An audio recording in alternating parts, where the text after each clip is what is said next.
So I know what you're thinking. You read the title of this video and you're thinking, ha, clickbait. But depending on if my last minute idea at 11:22 p.m. last night actually works, I may have a solution for alcohol markers in your bullet journal.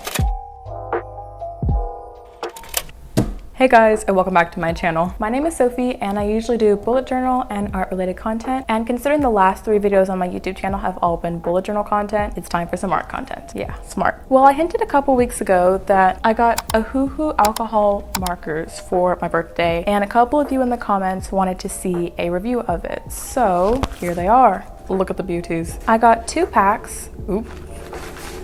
This is the 60 alcohol marker set, and then these are the skin tone set, I believe, and it has 24 colors. So I know what you're thinking. You read the title of this video and you're thinking, ha, clickbait. But depending on if my last minute idea at 11:22 p.m. last night actually works, I may have a solution for alcohol markers in your bullet journal. So my plan for the video is to swatch all the markers and get my general feel of them, because this is most definitely, absolutely my first time ever trying these out. And then afterwards, I'm going to try and test my theory of a way that we can use alcohol markers in our bullet journals. Before we get too far into this video, if you haven't already, don't forget to go down, hit that subscribe button and join the fam, and also turn on the notification bell so you don't miss any future uploads. So since these are most definitely the first time I'm ever opening these packs, I definitely have not ever swatched these before, but I want to do it again because I want to test all of the different colors and see how they work on different papers and paper thicknesses. So here is the color range that I have, and I actually think it's really good. These are all the different neutrals, and of course they're good for like skin tones and drawing people, which is what I usually draw in the first place, so it's perfect for me. And then these look really good. Honestly, the cap colors don't always match the colors of the marker, as you'll probably see when I do the swatching, but truthfully I think there are a lot of great colors here and perfect for a beginner trying to do alcohol markers. So as I grab my sketchbook, I just wanted to talk for a second. If you don't actually know what alcohol markers are, the point of them being alcohol is that the ink is made with alcohol, obviously, and not with water. So if you are in the bullet journal community, you probably have heard of the oh so famous Tombow brush pens. Well, the thing about those pens is that they're made with water. So alcohol pens bleed a lot more than water-based pens, which is why most people can't use them in their bullet journal, because they'll bleed right through the page. So I'm going to grab my sketchbook, here we are, and I'm probably just going to swatch all of these markers and test them out. Now this paper I believe is 160 GSM thick. I don't know if you can see that way down there.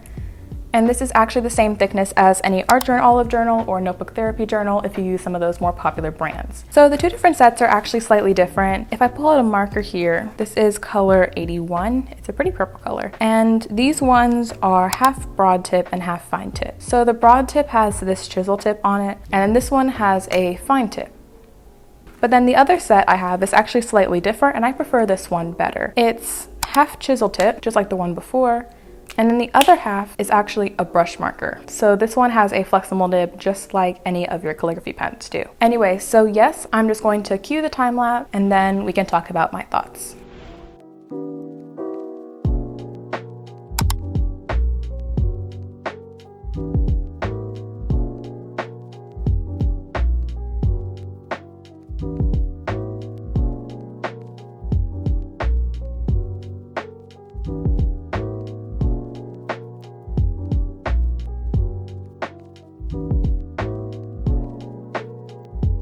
Hey guys, voiceover Sophie here. So turns out that the audio for this part of the video did not actually work, and so you guys can just watch my hands flail around for like 3 minutes while I explain what I'm doing. So I very much liked the variety of color in both these packs, and if you look at the back, there is very light bleeding. Now granted, I did not layer any of the markers, I just wrote one single stripe and then of course labeled all the colors, but it did not bleed through that much. And then I also wanted to point out that I was using the protector, so it didn't bleed onto the second page either. Now I'm going to test the same tactic on 3 different journals, one at the 100 GSM, my journal with 160 GSM, and then finally watercolor paper, which is 300 GSM. And I did one single stripe and then a zigzag line, and then I layered it. If we take a second to look at the back, as expected, the results are pretty obvious. They bled through a lot more in the 100 GSM journal than the 160 GSM journal, but in general, the 300 GSM paper, which is meant for watercolors in the first place, held up pretty well. So if you are looking to use the back of the paper as you're using the alcohol markers, you probably want to use something at least 300 GSM thick. Real quick, I also want to do a slight comparison between a water-based pen and an alcohol-based pen. Here on the left is my alcohol-based illustration that I did, credit to this inspiration picture up here, and on the right is a different picture that I did a couple days ago with alcohol-based markers. As you can see with the water-based pen, it is a lot more streaky, and that happens whenever you layer water-based pen on top of each other. But if you're using an alcohol-based pen, the more you layer, the more the color blends with each other, so you don't have to worry about streaks so much as you do with a water-based pen. Anyway, so now for my magic solution to using alcohol markers in your bullet journal, and that is sticker paper. Now, I thought maybe I could just draw with alcohol markers on a separate piece of paper, like watercolor paper, and then glue it in, but that is just going to be big and bulky and it's going to make your journal burst at the seams. So my idea was if you use sticker paper and draw on that instead, then you won't have to worry about bleeding and it'll also be very thin. I did want to do a quick test in the top corner, and as you can see there is slight ghosting, and of course when you spend the 5 hours it takes to peel the paper off the back of it, it will bleed through the original paper. But again, because there's adhesive on the back, you're just going to stick it into your bullet journal and you don't have to worry about it bleeding through onto the page. So for the rest of this video, I just wanted to make a couple stickers and kind of illustrate the process I would go through if I wanted to use this technique in my bullet journal. I'm drawing out poppy stickers because I want to use them in my July spreads. They might be helpful in a weekly spread, etc. But of course you can draw whatever you like. If you want to hear a more detailed description of how I draw the flowers and shading techniques and all that, then keep on watching.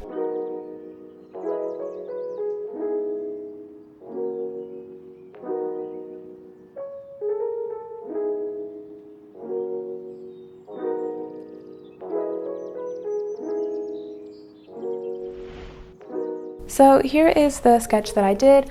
I did 3 different poppy flowers with just random leaves, I guess, and then 2 different stickers with wheat stalks. So my next step is to outline them because I am not advanced enough in these markers to try and shade and give the stickers actual full depth without using a line art first. Sometimes digitally I can make stickers and not have line art because I just use enough shadows and you kind of tell what the object is, but it is a whole lot of work and a lot of thinking, and right now I'm just trying to test a theory and we can get into the hard stuff later. I'm outlining with my Tombow Fudenosuke pen, my all-time favorite for outlining if you know me. So I do know that using the alcohol markers does not affect this pen and it doesn't bleed when you draw on top of it, that sort of thing. So I wanted to go into a little more depth into how I draw each individual poppy because I said in my July Plan With Me video that in this one I might go into a little more detail. Basically, I do have photo references and I'll pop a couple here on the screen for the ones I used in my July Plan With Me, but each poppy flower has a general center and then they usually have separate petals spanning out from that. So I made sure to draw the little center all dark because the center of a poppy has of course all the dark seeds in it, and then you have all the separate petals coming up around it and they have textured edges, so I made sure to keep my lines bouncy and organic. And then I didn't really look too much into the leaves of poppies. I mean, I don't know, I just found a reference picture and kind of drew what I saw. As far as the wheat stalks go, they are a little easier.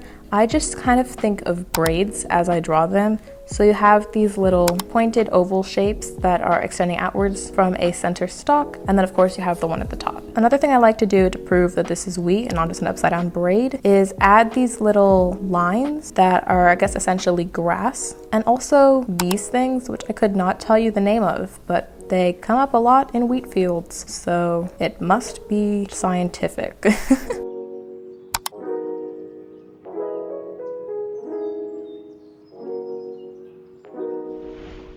So now that all the pencil is erased, it's time to start coloring. So I picked the 6 colors that match the colors of my bullet journal, and I swatched them all to make sure that 1, they would work for me, and 2, that they are the right colors that I think they are on this type of paper, because depending on the type of paper, the colors may vary. So now I'm just gonna go in with base colors and start coloring in these little doodles. So right at first glance, I'm noticing that yes, even though I'm going over the Tombow Fudenosuke, it's not smearing at all. And this is just like I expected because the alcohol-based markers are not really prone to bleed.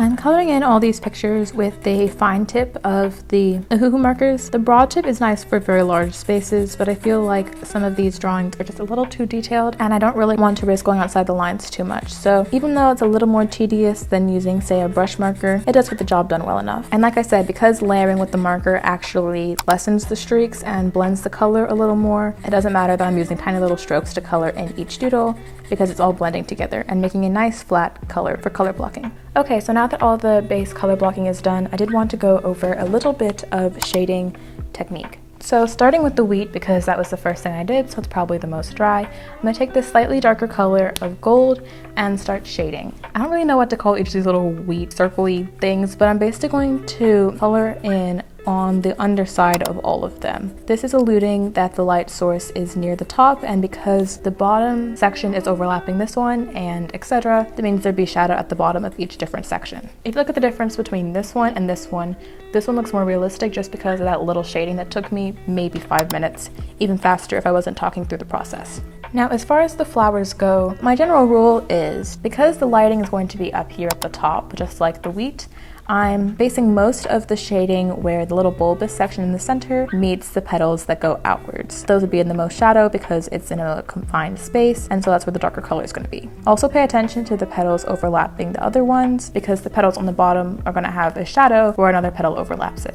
As far as the blending goes, because I have a more cartoonish style in my bullet journal, I'm not actually going to be using the original color to blend out the shading. But if I really wanted to make it more of a realistic, I'd probably take the lighter original peach color and blend it into the shadows to make it more of a gradient and less of a harsh line. The last step, I suppose, is to find a slightly darker green to shade the bottoms of each leaf, considering the flower is sitting on top of it. And then I'm going to do some final details with a white gel pen. So this is the Uniball Signo white gel pen, and it's one that I use for a lot of my bullet journal setup. But the reason I complain about it is when I use it to write on top of a water-based pen like this, when I go on top of it with the ink, it's going to kind of dissolve into the color and it's going to turn a light blue instead of a sharp white. However, and this is another thing I love about alcohol-based markers, by the way, because it's alcohol-based, it doesn't have the water for the pen to kind of sink into. So whenever you draw on top of it with the white pen, it is much more stark and it's not going to turn a light orange like this turned a light blue. Which is why, when using alcohol-based markers, gel pens like this are perfect to add little highlights to the opposite edges of where you colored in all the shadows. It also adds just a slight more contrast between the shadows and the highlights in each flower. And here we are, all of our stickers are all cut out. To be honest, I think I probably could have cut them a little neater, and if I really wanted to, I could have digitized them and put them in my computer and come out with a Cricut, but that is too much work and I am lazy. But yeah, I think this experiment actually worked out really well. If you look at the back of these, there is barely any ghosting and they're just super easy. I can just peel off the back and stick them right in my bullet journal anytime I need them. I think the alcohol markers also worked really well. There's no bleeding, even on the front of the paper, and the white gel pen worked beautifully on top of them. Yeah, just in general, I think it was a pretty good success. If, for example, you wanted to do an entire page worth of art and not just little stickers like this, maybe you want to do a field with flowers and birds and a lake, I mean, go for it. For example, if I wanted to do this entire page, I guess, in my bullet journal, if I drew it on sticker paper and cut it out, I could just slap it in a page and it worked beautifully. To be honest, I don't know if this was that creative of an idea. Maybe everyone else already knew of this and this is just like second nature to them and you guys are wondering why exactly I made an entire video about it, but I've never heard of this tactic before and I think it works. So I hope at least one of you learned something from this video. If you hadn't heard of this trick before, comment down below this emoji because I do want to know if the video was helpful or not. And also comment below if you have any other ideas or experiments you want me to try with the alcohol markers. I think they worked really well and I love using them, and so they will probably make a few comebacks on my YouTube channel and maybe in possible heart or bullet journal and other bullet journal videos. And since I do like the way these turned out really well, I can make a sticker set of them. Of course, I will probably digitize them, but if you are interested in seeing these as a sticker form on my Etsy shop, comment down below, and if enough people want them, I can probably make it for them. Anyway, I think that's going to be it for this video. Thank you so much for watching. If you haven't already, go down and hit that subscribe button and join the fam, and also turn on the notification bell so you don't miss next week's video. I have another challenge for myself related to bullet journaling, and I'm really excited for it, and I'm excited for you guys to see it. So if you don't want to miss out on that, make sure to click the notification bell. And yeah, I think that's going to be it. Thank you guys so much for watching my video. I hope you have a great day, and I'll see you in my next one. Toodles!